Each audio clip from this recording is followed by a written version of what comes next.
Kalimat berdasarkan isinya. 1. Kalimat berita. Kalimat berita adalah kalimat yang menceritakan kejadian atau keadaan.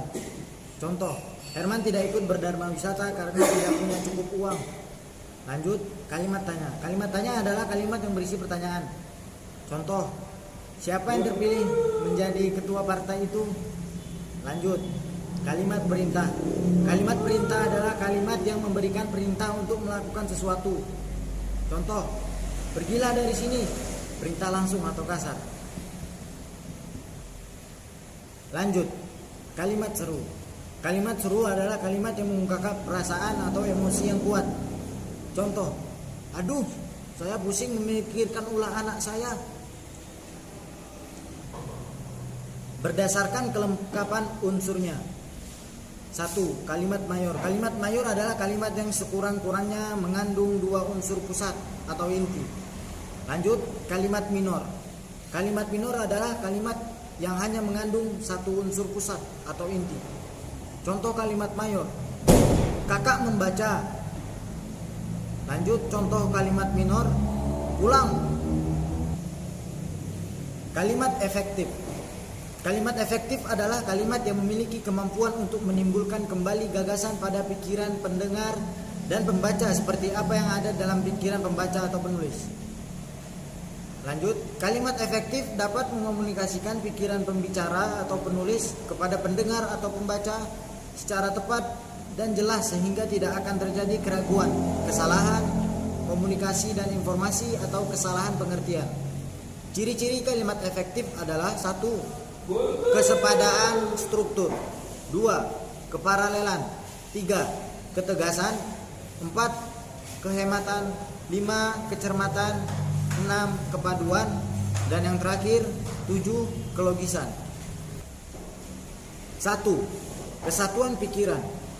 Setiap kalimat harus memperlihatkan kesatuan pikiran yang mengandung satu pikiran pokok. Kesatuan kalimat ditandai oleh adanya kesepadanan struktur dan makna kalimat. Kalimat secara gramatikal mungkin benar, tetapi maknanya salah. Kesepadanan itu memiliki ciri-ciri antara lain. 1. Kalimat itu mempunyai subjek dan predikat dengan jelas. Ketidakjelasan subjek atau predikat suatu kalimat tentu saja membuat kalimat itu tidak efektif. Kejelasan subjek dan predikat suatu kalimat dapat dilakukan dengan menghindarkan pemakaian kata depan di dalam bagi untuk pada dan sebagainya di depan subjek. Contoh kalimat yang salah. Bagi semua mahasiswa perguruan tinggi ini harus membayar uang kuliah. Contoh yang benar. Semua mahasiswa perguruan tinggi ini harus membayar uang kuliah. Kata penghubung intra kalimat tidak dipakai pada kalimat tunggal. Contoh, kami datang agak terlambat sehingga kami tidak dapat mengikuti acara pertama. Perbaikan kalimat-kalimat ini dapat dilakukan dengan 2 cara.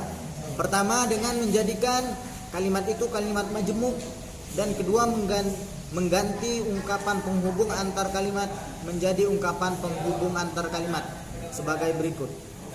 Kami datang agak terlambat sehingga kami tidak dapat mengikuti acara pertama, atau kami datang agak terlambat oleh karena itu kami tidak dapat mengikuti acara pertama. Kepaduan. Yang dimaksud dengan kepaduan ialah kepaduan pernyataan dalam kalimat itu sehingga informasi yang disampaikan tidak terpecah-pecah. Kalimat yang padu tidak bertele-tele dan tidak mempermainkan cara berpikir yang tidak sistematis. Contoh, surat itu saya sudah baca. Saran yang dikemukakannya kami akan mempertimbangkan. Lanjut contoh yang satu lagi. Makalah ini akan membahas tentang desain interior pada rumah-rumah adat. Perbaikannya adalah surat itu saya sudah baca. Saran yang dikemukakannya akan kami pertimbangkan. Dan terakhir, makalah ini akan membahas desain interior pada rumah-rumah adat.